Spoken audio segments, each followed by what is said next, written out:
بسم اللہ الرحمن الرحیم۔ السلام علیکم ورحمۃ اللہ وبرکاتہ۔ میں آصف الرحمان الوی آپ کی خدمت میں حاضر ہوں۔ آج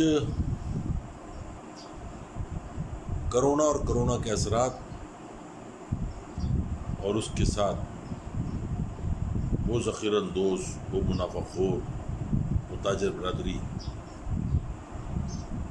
جو اس منصب سے بھی، اس چیز سے بھی فائدہ اٹھانا چاہتی ہے، چاہے وہ کسی کے کفن سے ہو یا کسی کی عزت سے ہو۔ آج اس پر ویڈیو ہے۔ پچھلے ایک سال سے ہم بڑے عذاب، بڑے کرب، بڑی تکلیف سے گزر رہے ہیں۔ بہت سارے اپنے پیارے جان پہچان والے عزیز و قارب دوست احباب ان کے گھروں سے لوگ رخصت ہوئے، ان کے جنازے اٹھے، ہم روئے، تکلیف میں آئے، لیکن کچھ سیکھا نہیں۔ اور ہم وہ قوم ہیں جو کہیں کچھ ہوتے ہوئے، کسی کے ساتھ کچھ ہوتے ہوئے، ہم سبق نہیں لیتے جب تک کہ وہ چیز، وہ جوتا ہمارے منہ پہ نہ پڑے، اور جب پڑ جائے تو پھر ہم گلا کرتے ہیں حکومت سے اور اللہ سے۔ اور اللہ سے گلا تو ہم ہر لمحے، ہر قدم، ہر چیز پہ ہم اللہ سے گلا کرتے ہیں، مگر جو ہماری سانس چل رہی ہے اس کا شکر ادا نہیں کرتے۔ اس کورونا نے، کووڈ نے پوری دنیا اجاڑ دی۔ شاید ہی کوئی گھر ایسا ہو جو اس سے متاثر نہ ہو۔ اگر وہاں سے زندگی نہیں گئی تو وہاں سے روزگار ختم ہو گیا، مگر کچھ نہ کچھ ہوا۔ آج یہ بڑے موقع پہ میں یہ ویڈیو کر رہا ہوں کہ آگے چل کے آپ کو پتہ چلے گا۔ دکھی بھی ہو پر نا امید نہیں۔ دکھ ہونا ایک الگ بات ہے، یہ انسانی فطرت ہے، لیکن مایوس ہونا، نا امید ہونا کفر ہے۔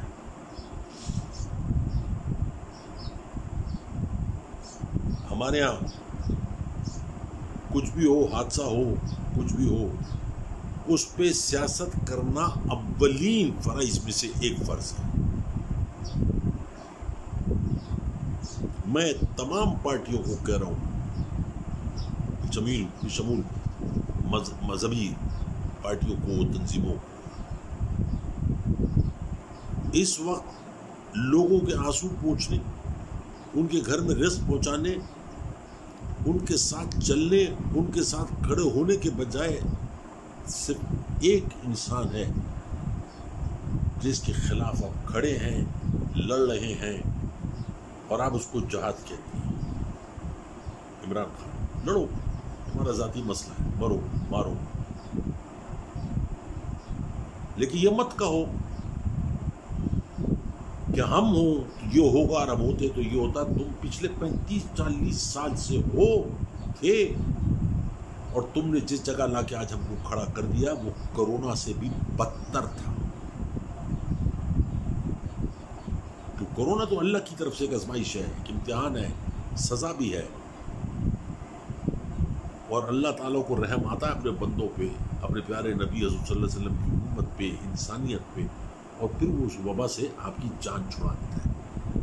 لیکن جو وبا سے ہم گزرے ہیں، جس عذاب سے، جس کرب سے ہم گزرے ہیں، ہم کو اسے جان چھڑانے میں 70 سال لگ گئے، خاص طور پہ آخری 40 سال۔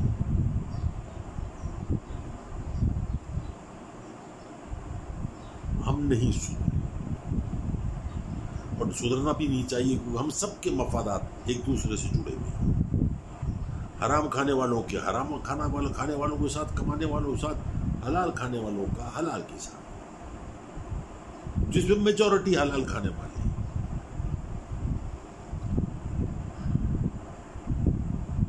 پوری دنیا میں اس وقت جنازے اٹھ رہے ہیں۔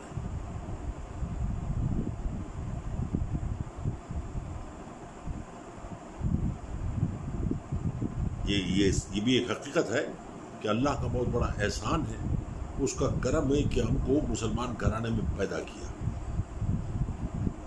مگر ہم نے اس سے فائدہ حاصل کے بجائے اس کو استعمال کیا اور ہم نے اسلام کو اپنی جاگیر سمجھ لیا کہ جس کو چاہو کاٹ دو، مار دو، ہم مسلمان ہیں۔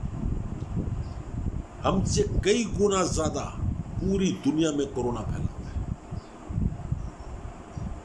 میں کسی مذہب کی بات نہیں کر رہا، میں کسی قوم کی بات نہیں کر رہا، سو میں بات کر رہا ہوں صرف انسان کی اور انسانیت کی۔ آپ پوری دنیا میں دیکھ لیں، ہر کوئی دوسرے کی مدد کر رہا ہے۔ حد تو یہ ہے، کل میں نے انڈین چینلز پہ خبریں سنی، ان کے کلپس دیکھے اور اللہ سے دعا کی، یا اللہ یہ بھی تیرے ہی بندے ہیں، یہ عذاب کو ختم کر دے۔ لاشیں سڑکوں پہ پڑی ہوئی ہیں، اسپتالوں کے باہر، شاپنگ مارکیٹ کے باہر، ریلوے اسٹیشنز پہ، پارکوں میں شمشان گھاٹ بھر چکے ہیں، چتائیں سڑکوں پہ جلائی جا رہی ہیں، اجتماعی قبریں بنائی جا رہی ہیں، لوگوں کو دفنایا جا رہا ہے، لکڑی ختم ہو رہی ہے جلانے کے لیے۔ لیکن ایک چیز یہاں میں ضرور کہوں گا بھارتی مسلمانوں کے لیے،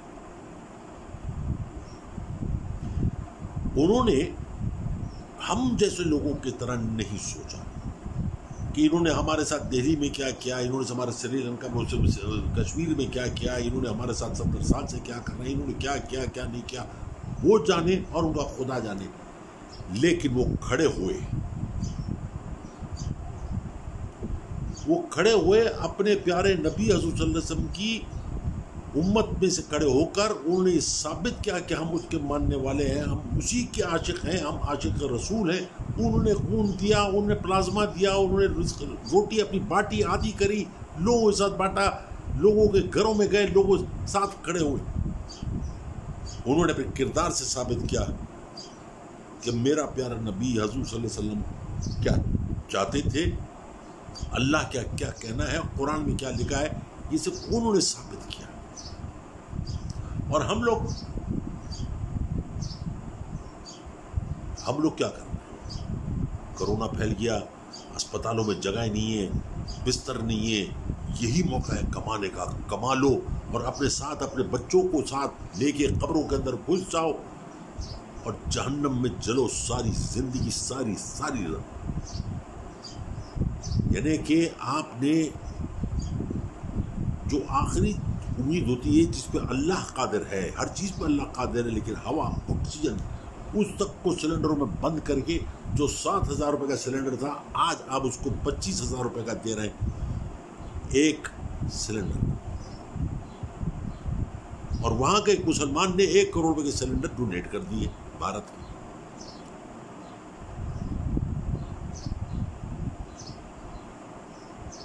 ہم بھی تو کلمہ گو ہیں، ہم بھی تو اسی اللہ کے ماننے والے ہیں، ہم بھی تو قرآن پڑھنے والے ہیں، سمجھنے والے نہیں کہا میں نے، پڑھنے والا کہا، وہ بھی کچھ لوگ پڑھتے ہیں۔ ہم بھی تو اسی امت کے، ہم بھی تو اسی کے امتی ہیں، حضور صلی اللہ علیہ وسلم کے امتی ہیں۔ ہم ایسے کیوں نہیں ہیں؟ کیونکہ ہم حرام کھاتے ہیں، اس لیے ایسے نہیں، اور ایسے کبھی ہو بھی نہیں سکتے۔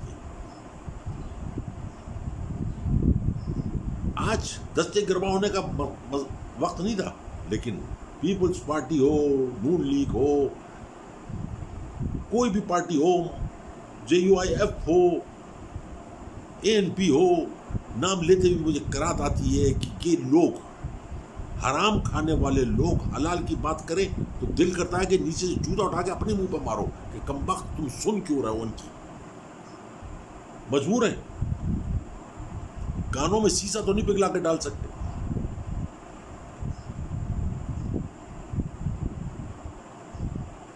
ہمارے پولیس جس کو لوگ برا کہتے ہیں، آج وہ سڑکوں پہ کھڑے ہو کے آپ کی جان کی حفاظت کے لیے آپ کو ماسک پہنانا چاہتے ہیں۔ آپ مرے گا آپ کے گھر میں سے، لیکن وہ اپنی زندگی خطرے میں ڈالا۔ آج ایسی بد نصیب قوم ہے، ایسی بد نصیب اللہ کی لعنتی قوم ہے یہ کہ ماسک نہیں پہنے، آج فوجیوں کو سرحدیں چھوڑ کے سڑکوں پہ آنا پڑ گیا۔ عورتیں ہیں شاپنگ کے لیے مری جا رہی ہیں، اس کے بعد اگلی عید تو آنی نہیں ہے، اس کے بعد تو گھر سے جنازہ اٹھنا ہے، اس لیے ابھی شاپنگ کر لو آج ہی ہار سنگار کر لو، کل موقع نہیں ہے. ان للہ و انا الیہ راجعون. چینی کے لیے، زندگی کے لیے نہیں، چینی کے لیے لائنیں لگائے ہوئے، 2 گھنٹے 4 گھنٹے ذلیل ہو رہے ہیں، بیکاری بن کے کھڑے ہوئے ہیں، شناختی کارڈ دکھا رہے ہیں، انگوٹھے پہ نشان لگوا رہے ہیں، اللہ رسول کے واسطے 2 کلو چینی دے دو ورنہ ہم مر جائیں گے. ارے چینی کھا کے مر جاؤ گے. اگر چینی نہیں لیتے تو موت نہیں آئے گی، کم سے کم زندگی ضرور لمبی ہو جائے گی، مگر گھر پہ نہیں بیٹھیں گے. میں ٹی وی پہ دیکھتا ہوں آپ کا ماسک جی جیب میں، آپ کا وہ گھر پہ رہ گیا، وہ گاڑی میں رہ گیا. یہ ایک ایسا فورم ہے جہاں میں اپنے جذبات کا اپنے طریقے سے اظہار نہیں کر سکتا، لیکن سمجھنے والے سمجھ رہے ہیں میں سب کیا کہنا چاہتا ہوں. یا تو بیویاں اپنے شوہروں سے تنگ ہیں کہ یہ کمبخت باہر نکلے، ان کو کورونا ہو، ان سے جان چھوٹے، ان منوسوں سے مر جائیں. اسی طرح سے شوہر تک تنگ ہے کہ ہر وقت چین چین ٹین ٹین پے پے کرتی رہتی، اس کو مار دو، کورونا کے ساتھ پتے لگا دو. لیکن سدھرا کوئی بھی نہیں 1 سال میں 1.5 سال. کچھ لوگ ہیں جو کر رہے ہیں، کوشش کر رہے ہیں، آگے بڑھنے کی کوشش کر رہے ہیں، لیکن نہیں ہو رہا. سوشل میڈیا پہ دوسری بکواس چیزوں پہ الن ٹل بکواس کرنا، فضول بحث کرنا، اس پہ تو لوگ ٹائم ہے، مگر اپنے اطراف میں اپنے بچوں کو اپنے گھر میں یہ نہیں کہنا کہ بیٹے ماسک پہن لو ورنہ کل کفن پہنو گے. یہ مت کہنا کہ it's better to lock down today than lock down tomorrow. یہ مت کہنا. یہ مت کہنا کہ پھیکی چائے پی لیتے ہیں، مریں گے نہیں، کچھ دن میٹھے کے بغیر گزارا کر لیتے. نہیں، آج ہی چاہیے، ابھی چاہیے، اسی وقت چاہیے.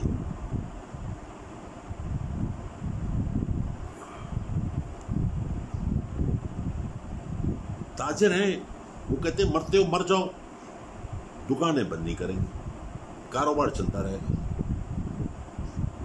کسی تاجر نے یہ کہا، کوئی بینر ایسا لگایا کہ جس کے گھر میں راشن نہیں ہے وہ مجھ سے آ کے لے جائے، کہ میرا تو رازق اللہ تعالیٰ ہے، میں تم کو 1 کو دوں گا تو 70 گنا کے چکر میں نہیں پڑتے. یہ کہتے ہیں آج 1.5 گنا لے لو، ابھی، کل کس نے دیکھی ہے.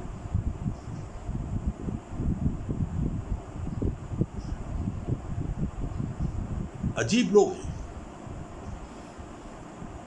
دن میں کوئی 50 فون اٹھاتا ہوں، اللہ معاف کرے،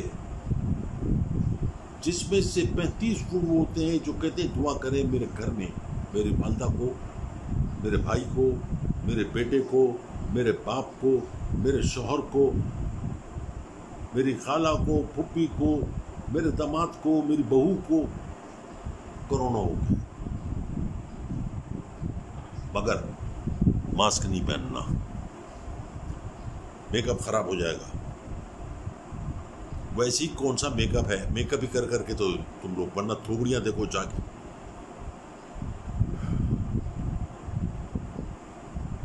چہرے کے اوپر نور کردار سے آتا ہے، لوپی سے نہیں آتا. چہرہ روشن ہوتا ہے آپ کے کردار سے، ورنہ سیاہ ہو جاتا ہے، مسک.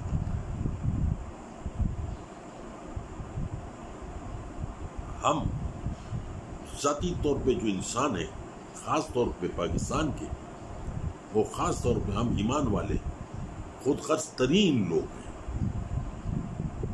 منافقت کوٹ کے بھری ہوئی ہے، نفرت کوٹ کے بھری ہوئی ہے، جھوٹ کوٹ کے بھرا ہوا ہے، حسد کوٹ کے بھرا ہوا ہے، اور اسی طریقے سے ذلت اور رسوائی بھی ماشاءاللہ وہ بھی کوٹ کے بھری ہوئی ہے.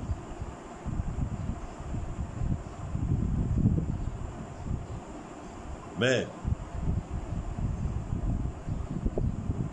بھاگ دوڑ تو نہیں کر سکتا، لیکن دیکھتا ہوں کچھ عقل کی آنکھوں سے، کچھ آنکھوں سے، جب تک روشنی ہے، کہ ہم کس راہ پہ چل رہے ہیں. گمراہی، ہم گمراہ لوگ ہیں. ہم لوگ بھٹکے ہوئے نہیں ہیں، گمراہ ہیں. بھٹکا ہوا لوٹ کے واپس آ جاتا ہے. کہ جو ایک دفعہ گمراہ ہو جائے کبھی لوٹ کے واپس نہیں آتا۔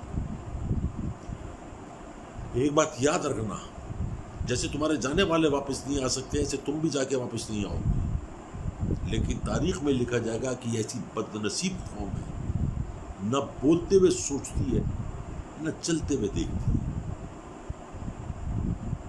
یاد رکھو، منہ سے نکلی ہوئی بات کبھی واپس نہیں آتی۔ اسی طریقے سے اٹھا ہوا وہ قدم جو پیچھے رہ گیا وہ کبھی لوٹ کے واپس نہیں آتا۔ اس لیے کہتے ہیں تول کے بولو اور دیکھ کے چلو۔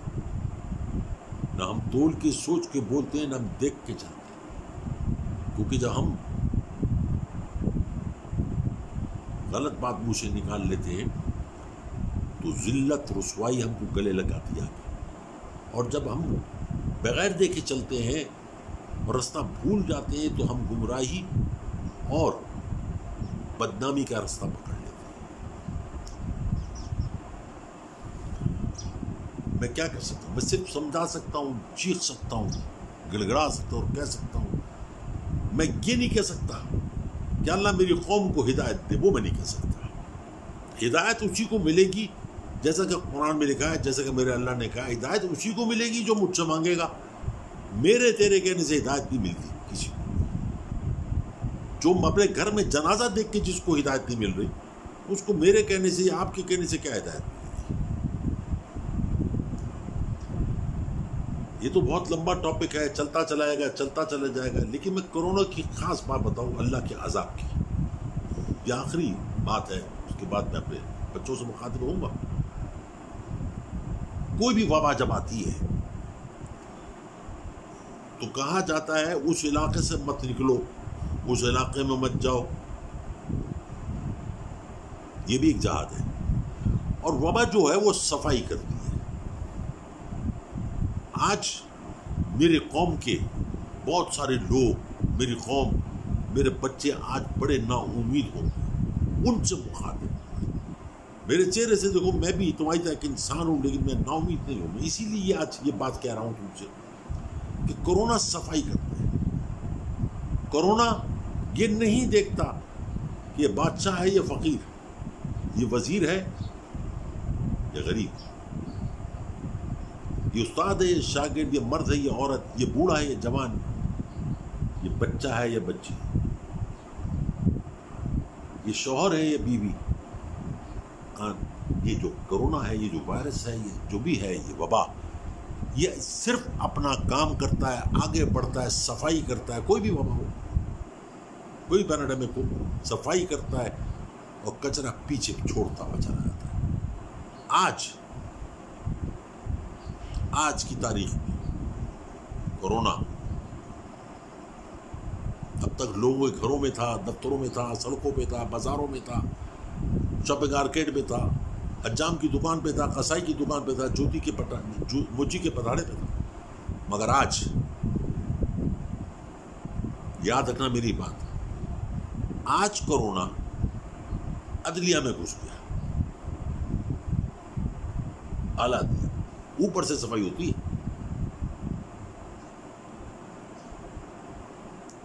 آج کورونا کووڈ-19 عدالت میں گھس گیا، اس نے قانون اور انصاف کو اپنی موت کی آغوش میں لے لیا۔ جسٹس فائز عیسیٰ اور سرینا کے حق میں فیصلہ کرا کے اس نے اس فیصلے کو، اس انصاف کو، اس قانون کو اس نے موت کی آغوش میں لے لیا۔ اب اس نے جگہ جگہ ہر جگہ گھومنا ہے۔ اس نے یہ نہیں دیکھنا کہ یہ پیشکار ہے، یہ پی این ہے، یہ جج ہے۔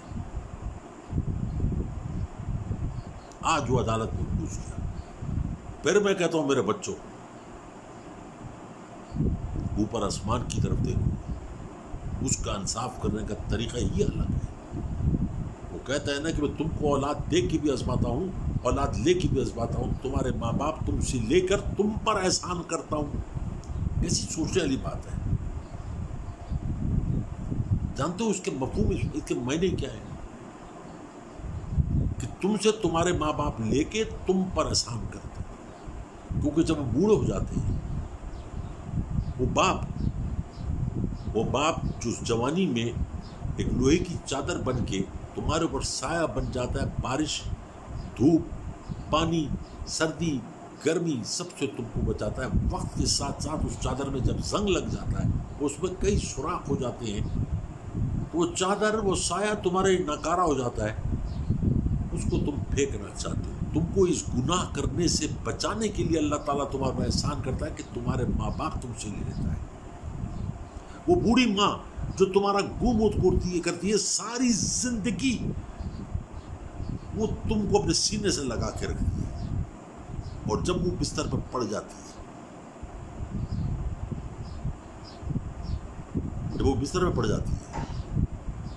تو تم ہر ملنے والے سے کہتے ہو کہ میری ماں کے لیے، میرے باپ کے لیے دعا کریں کہ اللہ ان کی مشکل آسان کر دے۔ نہ، ان کی مشکل نہیں آسان ہوتی، تمہاری مشکل ہے۔ تو اللہ تعالیٰ تم کو اس گناہ کرنے سے، اس کفر کرنے سے تم کو بچاتا ہے، تو آگے تم نے بھی ماں باپ ہونا ہے، لیکن لے لیتا ہے۔ کچھ دن روتے ہو، مجھے تو 4 سال میں آج تک چین نہیں آیا میری ماں کے جانے کا۔ آج بھی مجھے لگتا ہے کہ میں گر جاؤں گا چلتے ہوئے۔ اسی طریقے سے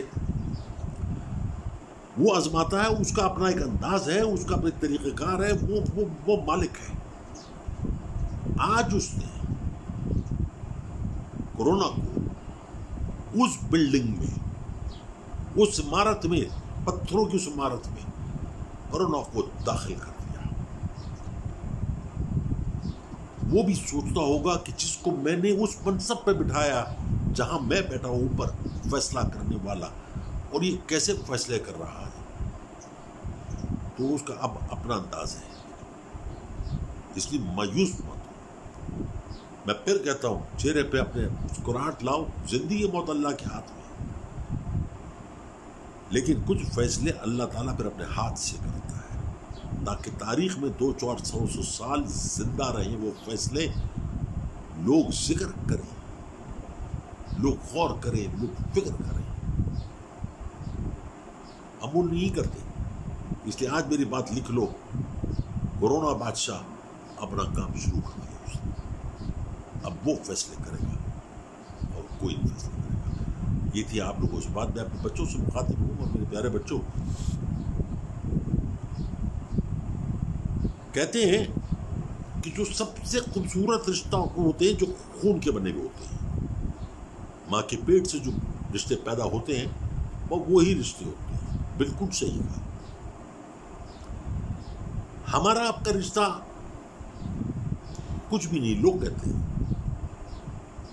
مگر میں آج ایک بات بتاؤں، جس رشتے کو ماں کے پیٹ سے پیدا ہوتے ہیں یا ان رشتوں سے بنتے ہیں، ان میں بٹوارا ہوتا ہے، ان میں جائیداد کا بٹوارا اور محبت کا بٹوارا، پیار کا بٹوارا، ہر چیز کا بٹوارا ہوتا ہے۔ اسی لیے وہ لوگ عمر کے حصے میں آ کے لڑ کے مر جاتے ہیں۔ رشتے وہ ہیں جو ہمارے تمہارے ہیں، جو ہم نے منہ سے کہہ دیا کہ تم میری بیٹی ہو یا تم میرے بیٹے ہو، یا بابا جی آپ ہمارے بڑے ہیں، یا بھائی آپ بڑے ہیں، یا آپ بہن چھوٹی ہیں، یا یہ جو رشتے ہیں ان میں کوئی بٹوارا نہیں ہے۔ ہم میں سے بہت ساروں نے دوسرے کی شکل بھی نہیں دیکھی، اس میں کوئی بٹوارا نہیں ہے، اس میں کوئی لالچ نہیں ہے، اس میں کوئی مفاد نہیں ہے، اس میں کوئی فیض نہیں ہے، سوائے ایک کی کہ ایک دوسرے کے لیے دعا گو ہے، ایک دوسرے کے لیے اچھا سوچتے ہیں۔